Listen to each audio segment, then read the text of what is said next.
My name's Julia, and I'm 30 years old. I work at a company that creates designs for printed materials like flyers and catalogs. Despite everything going digital these days, I find my job designing for various businesses incredibly fulfilling. Whenever clients tell me they loved how a design turned out, especially for something like a Christmas event, it really makes my day. You could say this job is my passion, and there was a time I thought it might just be me and my career for life. One day, while I was mulling over this idea, my dad had to be rushed to the hospital because his appendix was acting up. That's where I met James, the kind doctor who greeted me. At that time, he was just another face in the hospital, asking if I was there to visit someone. Little did I know, James would become a huge part of my life, first as my boyfriend and now my fiancé. It's funny how life works. You find the most significant changes in the most unexpected places. Even though I always say my job is my top priority, I caught myself getting super excited about marriage, flipping through wedding magazines the moment the topic comes up. I guess I'm really looking forward to this new chapter. But not everyone seems happy about my happiness. My sister, for instance, has always had this way of looking down on me, and now on James too. It's like the more content I became, the more upset she got. It's strange seeing her face change over time, from the cute sister I once knew to someone who always seems angry. Her attitude made me incredibly frustrated, pushing my patience beyond its limits. This whole situation makes me wonder why people who only know how to belittle others often end up with such bitterness etched on their faces. It's as if their outer appearance begins to reflect the negativity they carry inside. Meanwhile, I'm just here, trying to navigate my way through life, finding joy in my work, and now in my engagement to James. Life is full of surprises, and I'm learning to embrace them, one day at a time. While I was enjoying a quiet afternoon, sipping tea in our living room and flipping through magazines, an unexpected interruption occurred. My sister, Emily, who is 3 years my junior, snatched the magazine right out of my hands. To my surprise, it was a bridal magazine I was looking at, and Emily couldn't help but question why I was interested in such a thing. I tried to brush it off, telling her it was none of her business, but Emily always had a way of making everything about her. Emily has always been quite upfront, especially about her dating life, proudly stating she's never been single. She launched into stories about her current boyfriend, even though no one asked. It's been the same ever since we were kids. Emily, with her charming looks, was everyone's favorite. She grew up spoiled, constantly affirmed by our parents and everyone else, which made her believe she was the center of the universe. This attitude led her to look down on me, treating me as if I was beneath her. "Don't stand too close. I don't want people to think we're alike," she'd say, or "Why bother studying? It's not like you'll get better grades." Her arrogance knew no bounds, constantly flaunting her popularity and assuming I was envious. Even when our parents tried to correct her behavior, it was as if Emily's arrogance was set in stone. She never missed a chance to belittle me, a routine that became the backdrop of our relationship. But one day, I'd had enough. As she went on about her latest boyfriend, I calmly revealed that I, too, had someone in my life. In fact, we were engaged and planning our wedding, which is why I was looking at bridal magazines. Emily was taken aback, skepticism written all over her face. She mocked, doubting anyone could truly appreciate me. But when she questioned what my fiancé could possibly see in me, I confidently responded that he was drawn to my optimism and cheerfulness. Her disbelief only grew, suggesting he must see me more as a caretaker than a partner. Yet, despite her harsh words, I knew the truth of my worth and the genuine love my fiancé and I shared, something Emily's cynicism couldn't tarnish. In my determination to maintain my career post-marriage, I hope to convey to my fiancé that being the perfect housewife wasn't in my plans. This revelation led to an exaggerated response from my sister, Emily, who seemed shocked at the idea of me working after getting married. "Are you marrying someone without money?" she quipped, implying that my future husband must be struggling financially for me to continue working. Her insinuation irritated me, but I clarified that money wasn't the issue. My fiancé James was a doctor with a stable income. I simply wanted to pursue my career. My sister fell silent after my comeback, muttering something under her breath as I walked away, feeling a mix of annoyance and satisfaction.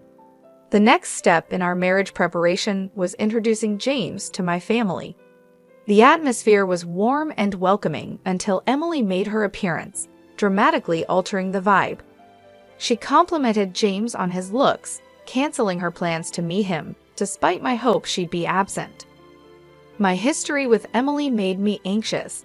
She had a track record of luring away my boyfriends during our school days. Though we were now adults, and I hadn't dated much since then, her sudden interest in James brought back old fears. However, I tried to convince myself that Emily had grown up and wouldn't attempt anything with my fiancé. Despite my hopes, seeing Emily and James interact, with what appeared to be a blush from James, filled me with dread, and then my worst nightmare unfolded. James announced he wanted to call off our engagement, having fallen for Emily, who claimed it was inevitable since James found her more attractive. She brazenly justified her actions, stating James had passionately proposed to her, declaring it a crime to be as charming as she was. Next to her, James, my now ex-fiancé, laughed off the situation, expressing regret for not realizing sooner how cute my sister was. This turn of events was a harsh reminder of the pattern that seemed destined to repeat itself, no matter how much I hoped it wouldn't. Emily's lack of remorse and James's cavalier attitude left me in a state of shock and heartbreak, showcasing a betrayal I had never anticipated. Realizing the truth about James's feelings and his ease in shifting affections to my sister left me with a profound sense of relief. The moment I saw his insincere smile, any affection I had for him disappeared completely, leaving behind only a feeling of revulsion. I found myself grateful for the breakup, appreciating that I discovered his true nature before we were married. I'm actually relieved I didn't marry someone who could switch his affections so easily. Consider him a parting gift, I told my sister, genuinely content with the outcome. My sister and James mistook my sincerity for bitterness, accusing me of being a sore loser. But it wasn't about losing, it was about recognizing I deserved better. Their inability to see beyond their shallow victory made me realize any further interaction was pointless. Interacting with you is a waste of my time. Goodbye. Their taunts of me being a sore loser followed me out, but their words didn't sting me. If anything, they confirmed my decision to move on was the right one. Afterward, our paths never crossed again, partly thanks to our parents, who, outraged by their behavior, cut ties with them. I heard they married, but by then, it no longer mattered to me. 5 years later, at 35, I remained dedicated to my career, finding satisfaction in my work. It was during this time that I met Gary, a client who grew to appreciate my works so much that he began requesting me specifically. Our professional relationship gradually became personal, and soon he was asking me to dinner and then on a date. Eventually, Gary proposed, and I was genuinely happy. He was sincere and kind, a stark contrast to my past experience with James. However, the shadow of my previous engagement lingered, making me cautious. I decided to be honest with Gary, sharing the story of my sister and my ex-fiancé, even showing him a picture of my sister to gauge his reaction. Gary simply glanced at the photo before turning away with a disinterested look, offering me a reassuring smile instead. I've met plenty of people considered attractive, but none of them moved me. I used to think maybe I'd end up alone because of that. But meeting you changed my mind. It's not about external beauty, it's the inner beauty that matters. And that's what I see in you, Julia, he explained. His words made me pause, surprised and touched. What do you mean? I asked, seeking clarity.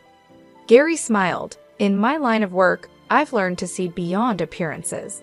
No matter how beautiful or charming someone might be, it's the beauty inside that truly counts. That's what drew me to you. You're the person I've been searching for." Hearing this, I felt a deep sense of relief and validation. Gary's understanding and perspective were exactly what I needed to hear, helping to heal the wounds left by my past experiences.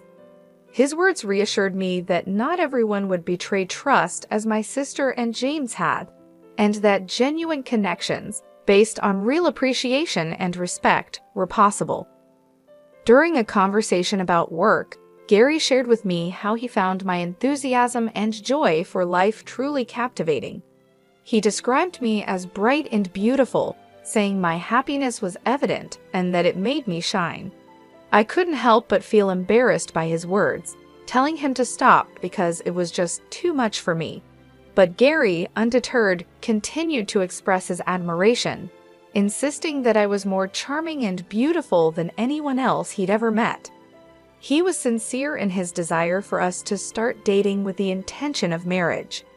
Despite my protests that it was too embarrassing, his compliments didn't cease even after we agreed to date. Eventually, Gary and I got married, and our life together has been wonderful. We've grown even closer than before, sharing household responsibilities and enjoying our time together, especially on days off when we'd explore new places or check out furniture for our home. One day, while looking at furniture, I encountered someone from my past, my sister Emily, accompanied by my ex-fiancé James. Emily's appearance had changed. Her features seemed more severe, perhaps a reflection of her age or the deepening of her personality. James, who was smirking beside her, looked like he had lost some weight. Their presence was unexpected, and Emily's voice was unmistakable as she remarked on my appearance, insinuating that I looked plain. Their condescending attitude hadn't changed, with Emily implying that the store's upscale and imported furniture wasn't meant for people like me. James echoed her sentiments, suggesting my presence might lower the store's reputation, and hinted it was best if I left to avoid any confusion about their financial status. This encounter was a stark reminder of the past, but it also highlighted the stark contrast between my current, fulfilling life with Gary and the superficiality I had left behind. Despite their attempt to belittle me, I found their attitudes more pitiful than hurtful, knowing the depth of love and respect in my own marriage was something they could not understand or diminish. The harsh and condescending words from my sister and her husband were trying, but I knew engaging with them was pointless. Their loud critiques about my supposed financial status began drawing unwanted attention from others in the store. Frustrated and ready to leave, I tried to pull my husband, Gary, away, but he stood firm, catching the notice of my sister and her husband for the first time. "Who's this?" my sister demanded, surprised to learn that Gary was my husband. Her reaction was a mix of shock and mockery, questioning why he would marry someone plain like me, and jokingly asking if he was in need of a maid. She bragged about her comfortable life, dining out frequently and hiring housekeeping, implying that Gary and I were less fortunate for needing to work. My sister's patronizing tone and her extension of her sentences in a particularly annoying manner only fueled my frustration. She gloated over stealing my previous fiancé, suggesting Gary and I were doomed to a life of hardship and mocking us for being a perfect match in her eyes. The insults towards me were bearable, but the moment she disparaged my husband, my patience snapped. I was ready to confront her, but Gary calmly stepped in front of me, introducing himself as my husband. Despite their dismissive reaction to his name, Gary remained polite and even offered his business card to James. This gesture seemed to momentarily pause the conversation as James glanced at the card, but my sister's attitude remained unchanged, continuing to belittle me as if it were a truth universally acknowledged. In this moment, Gary's composure and the dignified way he handled the situation made me realize the stark contrast between the shallow, materialistic values my sister held and the genuine, respectful love and partnership I shared with Gary. His calmness in the face of their provocation underscored the strength and depth of our relationship, highlighting that true value lies not in outward appearances or material wealth, but in character and integrity. Gary, always the picture of politeness, didn't shy away from confronting my sister's rudeness with a cutting clarity. To judge someone as ugly based on looks alone is shallow. But if we're talking about ugliness, yours stems from within, from a personality that delights in belittling others, he said calmly, his words slicing through the air with precision. My sister, so often unflappable in her self-assuredness, found herself blushing deeply, outraged at the suggestion she might be the one at fault. Ugly? Me? How so? She sputtered, genuinely thrown off by the accusation. A truly beautiful person doesn't feel the need to overshadow or harm their sibling. Could it be that your actions towards Julia stem from jealousy, from a desire to surpass someone you actually admire? Gary proposed, unsettling her further. The thought had never crossed my mind that my sister's constant competitiveness and cruelty could be rooted in anything other than disdain. But seeing her reaction, I couldn't help but reconsider the dynamics of our relationship. Gary continued, suggesting that envy was the real motive behind my sister's actions. Taking what belongs to someone else isn't just theft, it's a clear sign of envy. It indicates a struggle with self-worth and confidence. A truly confident person wouldn't need to assert their superiority by diminishing others. My sister tried to defend herself against Gary's observations, but her rebuttals grew weaker, her usual bravado fading. It was then that James, pale and noticeably shaken, intervened. He had been quietly observing, flipping the business card Gary had given him back and forth, his unease growing. Suddenly, he grasped my sister, demanding in a troubled voice, "What's happening? Who is this man?" The business card, a seemingly innocuous piece of paper, had become the catalyst for a shift in the air, prompting questions and revealing the undercurrents of insecurity and rivalry that had long defined my sister's actions. It was a moment of revelation, showing that beneath the surface of her confident exterior lay a complex web of emotions, and perhaps a begrudging respect for me that she herself had not fully acknowledged. I remembered the name sounded familiar, so I did a bit of digging, and then it clicked. Gary Henry. "So, what about it?" my sister asked, confused. "That's the name of the hospital I work at," I said, a realization dawning on her face. "A hospital?" she echoed, still not putting the pieces together. "Yes, Henry Medical Association," I clarified, watching her face change as she connected the dots. "He's Dr. Henry's son, the director and head of the hospital," she stammered, disbelief in her tone. She tried to dismiss it as a coincidence, citing the commonality of the surname. But I knew for sure. I've seen him at the hospital with the director. I didn't recognize him at first because I only saw him from afar, but now it's clear, I admitted. My sister speculated that Gary must be a doctor too, given his father's profession, but the business card he handed over told a different story. It was then that Gary humbly revealed the truth to my stunned sister and James. Not every doctor's son follows in his footsteps. And this company, he gestured to the business card, is a well-known pharmaceutical company recently passed down to me from my grandfather. My sister was at a loss for words, and James, realizing the gravity of the situation, attempted to sit up straighter, both of them turning pale as the significance of Gary's identity sank in. Gary continued, calmly disclosing how he knew of their past mistreatment towards me, stating that their behavior was far worse than he had imagined. James tried to muster an explanation, his face ashen, but Gary, with a stern look, silenced him. "There's no excuse for such behavior. I'll be informing my father of this," Gary warned, leaving James to contemplate the repercussions of his actions. As we turned to leave, James was visibly shaken, and my sister stood frozen, still trying to process the sudden turn of events. Walking away from them, I felt a sense of closure, knowing that the truth had finally come to light, and the respect and integrity Gary carried with him had revealed the true character of those who had wronged me. Leaving my sister and her husband behind, I felt a chapter of my life closing. I couldn't help but wonder what became of them after that confrontation. James faced consequences at work for his poor attitude towards colleagues and patients alike. His salary was cut, and he was demoted, leading to a swift exit from the hospital as gossip about his behavior made rounds.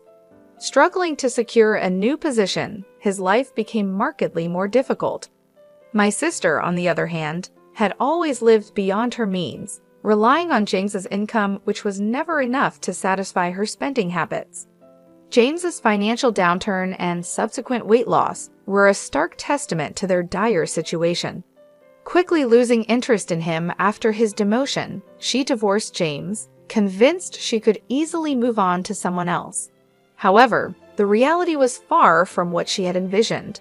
No longer the young, charming girl, her harsher demeanor had become evident, diminishing her appeal and leaving her lamenting her lack of suitors. She sought solace and sympathy from our parents, bemoaning her sudden lack of attention and even envying my life, hinting at a deep-seated rivalry and admiration she might have felt towards me all along. Despite her cries for help, our parents stood firm, advising her to face the consequences of her actions, leading her into an uncertain future away from our family's support.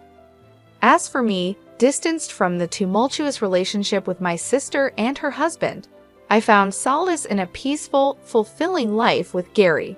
Together, we looked forward to welcoming a new member to our family, a beacon of hope and joy amidst the remnants of past conflicts. As I caressed my growing belly, I couldn't help but feel grateful for the tranquility and love that surrounded me, a stark contrast to the turmoil